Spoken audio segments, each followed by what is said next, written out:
Hello everyone, welcome to maths note channel. ఈ వీడియోలో Telangana TET June 2026 paper 1 June 16, 2026 shift 1లో అడిగిన మ్యాథ్స్ క్వశ్చన్స్ని ఈ వీడియోలో ఎక్స్ప్లెయిన్ చేసుకుందాం. వీడియోలోకి వెళ్లే ముందు ప్రతి ఒక్కరు కూడా వీడియోని లైక్ చేసి మీ సపోర్ట్ని మాకు అందించగలరు. Let's start our video now. 6.56 into 6.56 minus 3.44 into 3.44 by 6.56 minus 3.44 divided by 0.5 is equal to ఎంత అని అడిగారు. ఇక్కడ మనం దీన్ని బాగా గమనిస్తే ఇది a square minus b square by a minus b formula లాగా ఉంది. ఇక్కడ మనకు a square minus b square అంటే a plus b into a minus b, ఇది బై ఏ మైనస్ బి ఉంది. ఇక మనకు ఏ మైనస్ బి క్యాన్సిల్ అవుతాయి, లాస్ట్గా మిగిలేది ఏ ప్లస్ బి. అంటే ఇక్కడ ఏ అంటే 6.56, బి అంటే 3.44. ఇక వీటిని ప్లస్ చేస్తే 6.56 ప్లస్ 3.44ని ప్లస్ చేద్దాం. 6 ప్లస్ 4 10, 0 క్యారీ 1, 5 ప్లస్ 4 9 క్యారీ 1 కప్తే 0, మళ్ళీ 1, 6 ప్లస్ 3 9, 1 కప్తే 10. ఇక పాయింట్ చూసుకుంటే 10, లాస్ట్ మనకు వచ్చింది 10. ఇక మళ్ళీ ఇంకేమున్నది, డివైడెడ్ బై 0.5 ఉంది. 10 బై 0.5 అంటే దీన్ని ఎలా రాసుకోవచ్చు, 10 ఈ 0ని తీసేస్తే పైన ఒక 0 వస్తుంది బై 5. ఇంకా వీటిని క్యాన్సిల్ చేస్తే 5 1 జా 5 2 జా 5 0 జా. ఇక్కడ మనకు కరెక్ట్ ఆన్సర్ 20, ఆప్షన్ సి 20 అనేది కరెక్ట్ ఆన్సర్ అవుతుంది. సంఖ్య 256 యొక్క కారణాంకాల సంఖ్య. ఇక్కడ 256ని ఫస్ట్ ప్రధాన కారణాంకాల లబ్ధంగా రాసుకుందాం. అంటే ఫస్ట్ కాసాగు తీద్దాం. 2తో కాసాగు తీస్తే 2 1 జా 2 2 జా 4, 2 8 జా 6, మళ్ళీ 2తో తీస్తే 2 6 జా 2 4 జా, మళ్ళీ 2తో తీస్తే 2 3 జా 2 2, మళ్ళీ 2 1 జా 2 6 జా 2 8 జా 2 4 జా 2 2 జా. దీన్ని ఎలా రాసుకోవచ్చు, 1 2 3 4 5 6 7 8, 2 పవర్ 8గా రాసుకోవచ్చు. ఇక మనకు 2 పవర్ 8 వచ్చింది. ఇక కారణాంకాల సంఖ్యకి ఫార్ములా ఏమంటే n ప్లస్ 1. ఇక్కడ n అంటే ఇక్కడ 2 పవర్ n, 2 పవర్ n ఉంటే కారణాంకాల సంఖ్యకి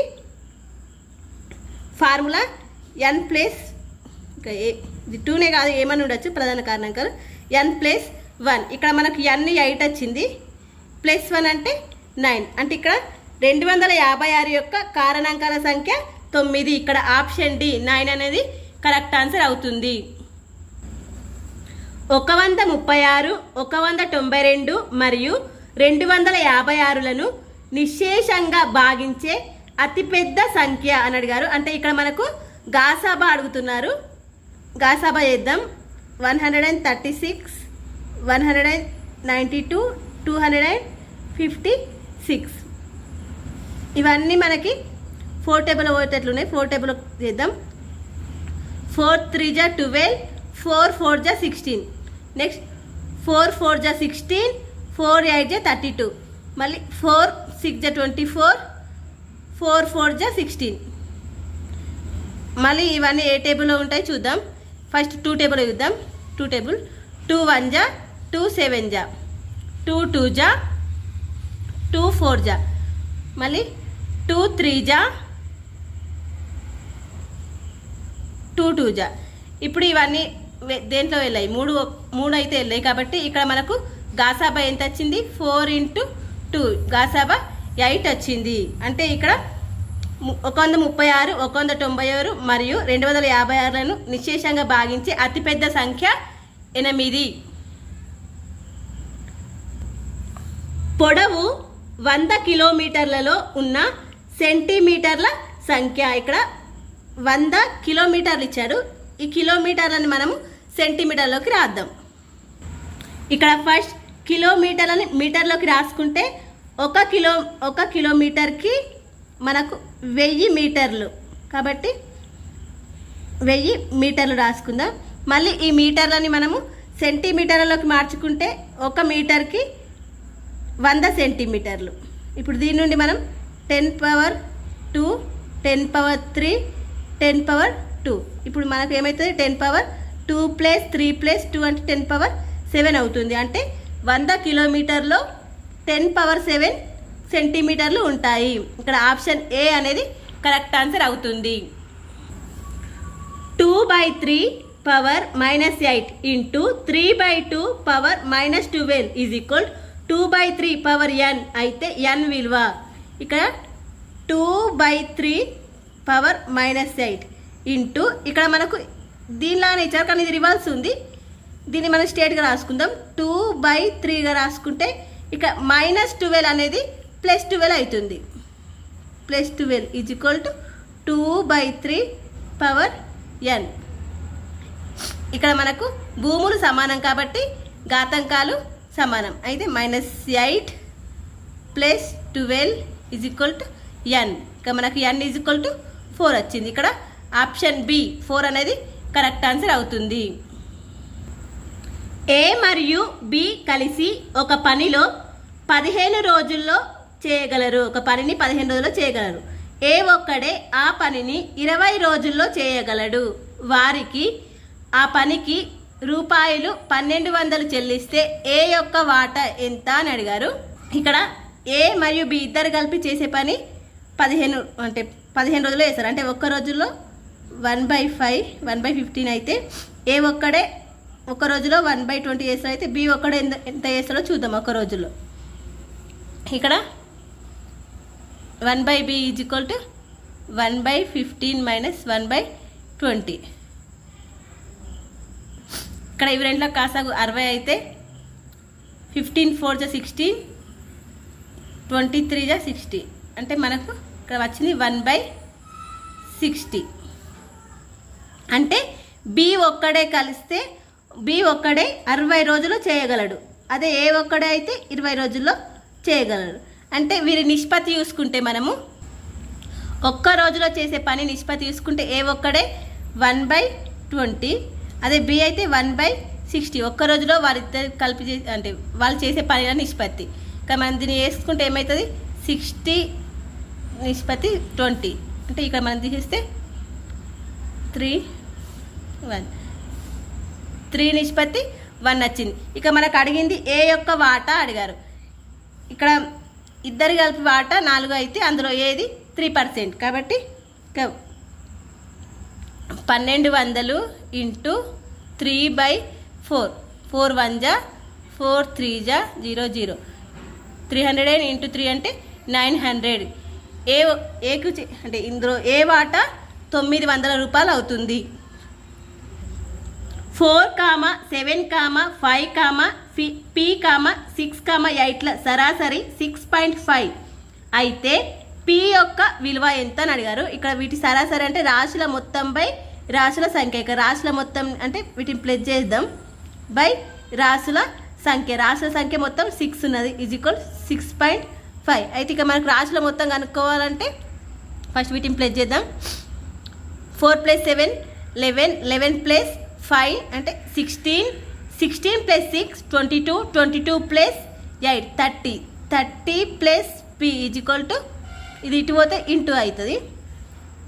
6 5 = 30 6 6 = 36 అంటే 39.0 అంటే ఇక మనకు P ఈజ్ ఈక్వల్ టు 39.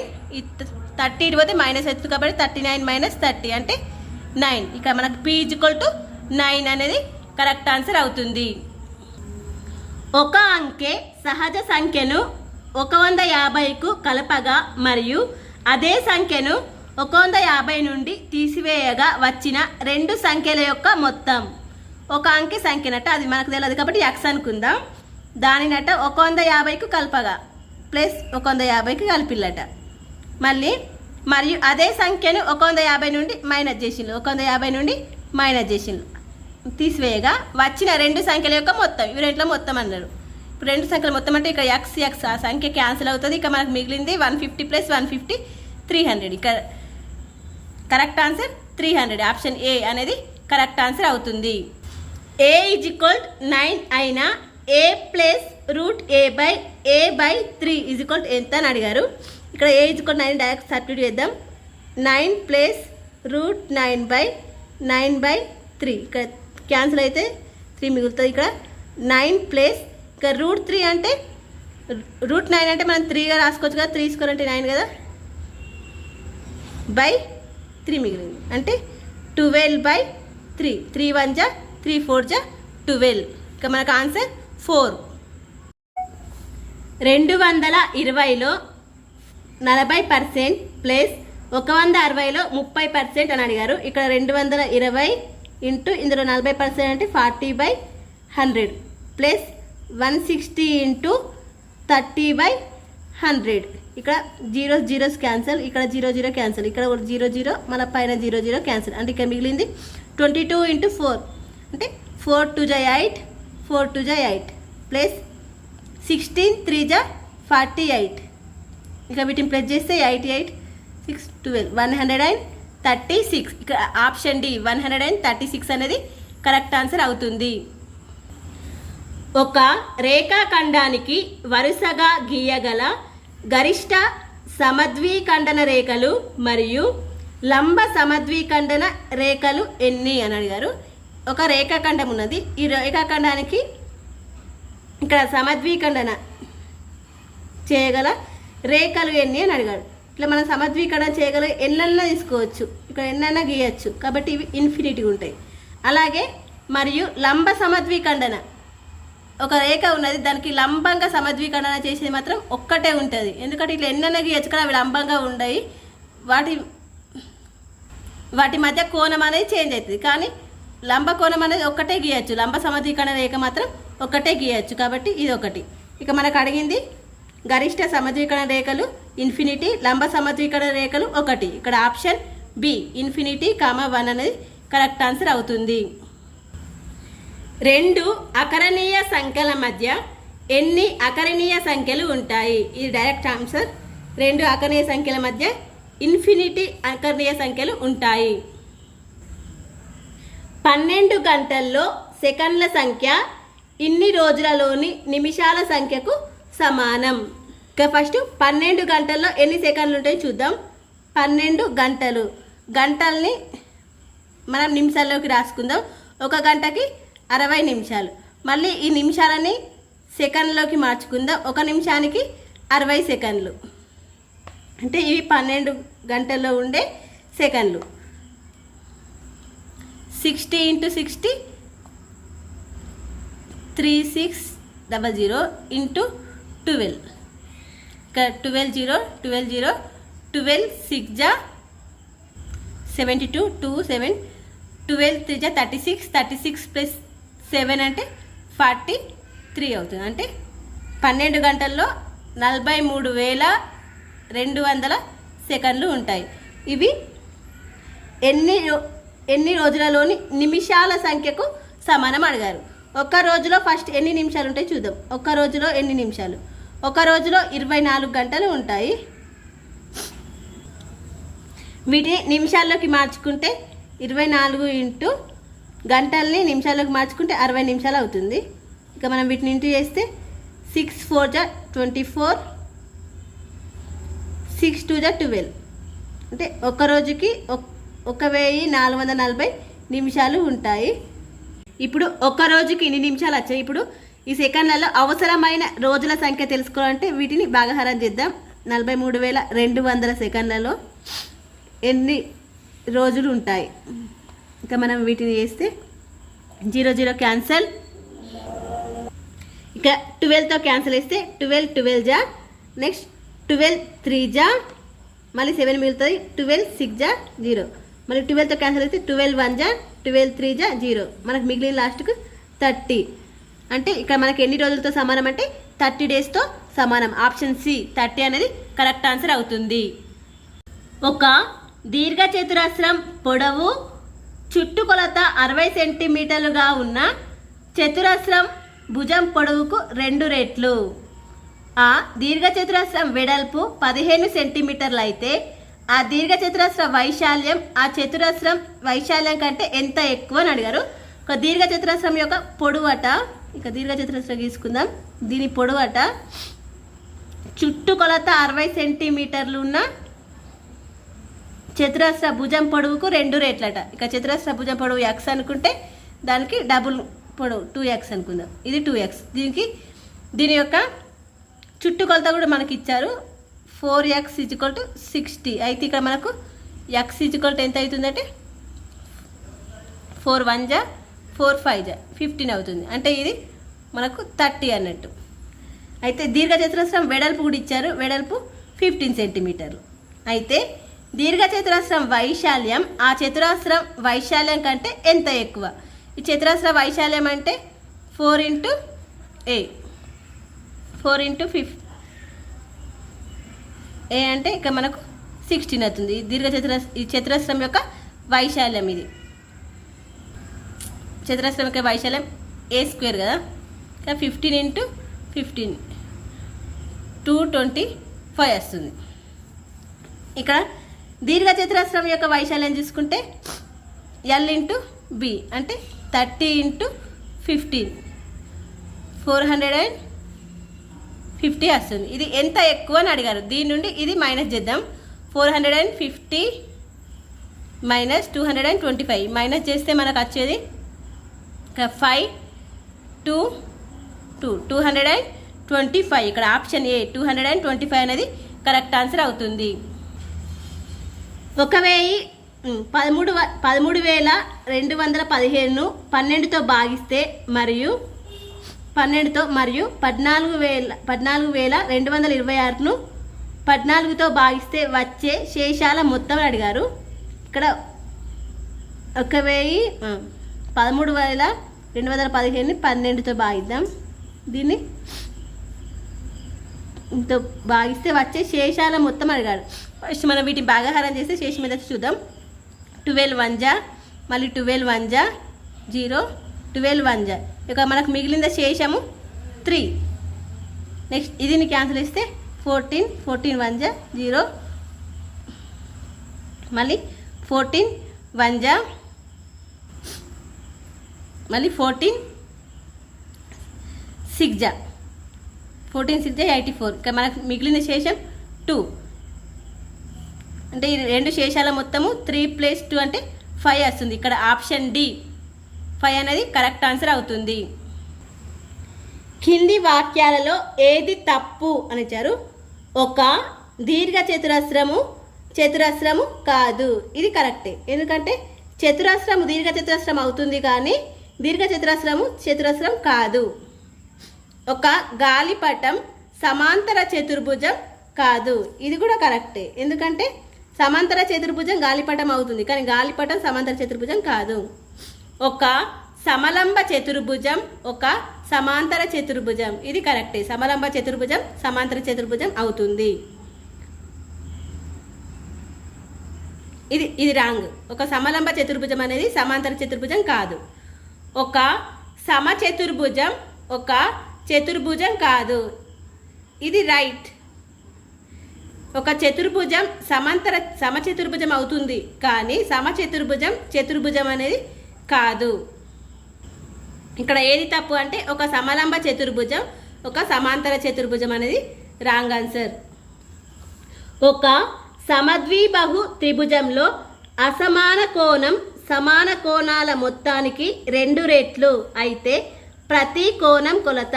ఇక్కడ సమద్విబాహు త్రిభుజం అంటే ఇవి 2 సమాన కోణాలు, ఇది అసమాన కోణం అనుకుంటే అసమాన కోణాల మొత్తం, అసమాన కోణాలు మనం x అనుకుందాం. వీటి మొత్తము x + x 2x, వీటి మొత్తం 2x అయితే వీటి మొత్తానికి అది 4 రెట్లు ఉంటుందట. ఇది 4x ఉంటుంది అన్నట్టు. మనకు త్రిభుజంలోని కోణాల మొత్తం తెలుసు కదా 180 కాబట్టి 2x + 4x = 180. అయితే ఇక్కడ 6x = 180. ఇక్కడ x = మనకు 30 వస్తుంది. ఇక్కడ మనకు అడిగింది ప్రతి సమాన కోణం ఎంత అన్నాడు. ఇక సమాన కోణం x అనుకున్నాం కాబట్టి ప్రతి సమాన కోణం 30 అవుతుంది. ఒక సంఖ్యను 16తో భాగించినప్పుడు శేషం 4 వస్తుంది. విభాజకం మరియు భాగఫలంల మొత్తం 30 అయితే ఆ సంఖ్య ఎంత? ఇక్కడ ఒక సంఖ్య ఉంది, ఆ సంఖ్య x అనుకుందాం. దాన్ని 16తో భాగహారం చేస్తే ఇక శేషం 4 వస్తుందట. అయితే మనకి ఇంకేమి ఇచ్చాడు? అక్కడ విభాజకం మరియు భాగఫలం మొత్తం 30 అని ఇచ్చాడు. ఇక్కడ మనకు విభాజకం 30, ఆల్రెడీ విభాజకం 16 అని తెలుసు. మరియు భాగఫలంలో మొత్తం ఇవి 30 అట. ఇవి రెంట్లో మొత్తం 30 అయితే ఇది ఏమవుతుంది 14 అవుతుంది కదా. అయితే ఇప్పుడు ఆ సంఖ్య ఏదైనా ఈ సంఖ్యని కనుక్కోవాలంటే మనకు విభాజకం ఇంటూ భాగఫలం ప్లస్ శేషం ఇది వేస్తే ఈ సంఖ్య వస్తుంది కదా. విభాజకం ఇంటూ భాగఫలం ప్లస్ శేషం. ఇక్కడ 16 ఇంటూ 14 చేస్తే 224 వస్తుంది ప్లస్ 4 అంటే 228. ఇక్కడ 228 ఆప్షన్ బి అనేది కరెక్ట్ ఆన్సర్ అవుతుంది. 897 మరియు 405ల మొత్తాన్ని 724 మరియు 1188ల మొత్తం నుండి తీసివేసినప్పుడు వచ్చే ఫలితం. ఇక ఇవి రెంట్లను ప్లస్ చేసి మైనస్ చేయమంటున్నాడు. 897 405 ఇవి రెండు ప్లస్ చేస్తే మనకు 1302 వచ్చింది. నెక్స్ట్ ఇవి రెంట్లను ప్లస్ చేద్దాం. ఇక్కడ 12 1 చేసినప్పుడు 9 వచ్చింది. ఇప్పుడు వీటిని తీసివేయమన్నాడు, మైనస్ చేయమన్నాడు. దీని నుండి ఇది తీసేద్దాం. 0160 ఇక మనకు ఆన్సర్ ఏమొచ్చింది 610. ఇక్కడ ఆప్షన్ సి 610 అనేది కరెక్ట్ ఆన్సర్ అవుతుంది. 20 నుండి 29 వరకు ఉన్న సహజ సంఖ్యల మొత్తం ఎంత అని అడిగాడు. ఇక్కడ 20 నుండి 29 వరకు ఉన్న సంఖ్యను ఇలా రాసుకుంటే 29 28 ఇక్కడ మధ్యలో 25 24 22 23 26 20 ఇవన్నీ వస్తాయి కదా. ఇవన్నీ సంఖ్యలు. ఇప్పుడు మనం ఇవన్నిట్లని ప్లస్ చేయమంటున్నాడు. వాటిని మొత్తం అని అడుగుతున్నాడు. ఇక మనము 20 + 29 చేస్తే మనకు 49 వస్తుంది. అలాగే 21 + 28 చేస్తే 49, 22 + 27 49, 23 + 26 అంటే 49, 24 + 25 అంటే 49. అంటే ఇక్కడ మనకు 49 ఎన్ని వచ్చినాయి 5 వచ్చినాయి కాబట్టి 49 × 5. ఇంకా 5 9 = 45, 5 4 = 20. ఇంకా 20కి 4 కలిపితే 24, 224 అన్నట్టు. వీటన్ని 20 నుండి 29 వరకు ఉన్న సహజ సంఖ్యల మొత్తం 245. కింది వాటిలో అతి చిన్న ప్రధాన సంఖ్య 2. కింది ఆంగ్ల అక్షరాలలో దేనిని నిలువు రేఖ ద్వారా 2 సమానమైన మరియు సౌష్ఠవ భాగాలుగా విభజించవచ్చు. ఇక్కడ ఉన్న ఆంగ్ల అక్షరాలలో వేటిని సౌష్ఠవంగా విభజించవచ్చు నిలువుగా అని అడుగుతున్నాడు. ఇక్కడ హెచ్ని ఇలా మనం గీయచ్చు, గీస్తే సౌష్ఠవం ఏర్పడుతుంది. కానీ ఇక్కడ కేని గీస్తే సౌష్ఠవం ఏర్పడదు. ఇక్కడ ఈకి కూడా సౌష్ఠవం ఏర్పడదు, ఆర్కి కూడా సౌష్ఠవం. ఇక మనకు అడిగింది నిలువు రేఖ ద్వారా అని అడిగారు కాబట్టి కరెక్ట్ ఆన్సర్ హెచ్ అవుతుంది, ఆప్షన్ ఏ. కింది వాటిలో ఏ అకరణీయ సంఖ్య అంతమయ్యే దశాంశ విస్తరణకు కలిగి ఉంది. ఇక్కడ ఆప్షన్ బి అనేది కరెక్ట్ ఆన్సర్ అవుతుంది.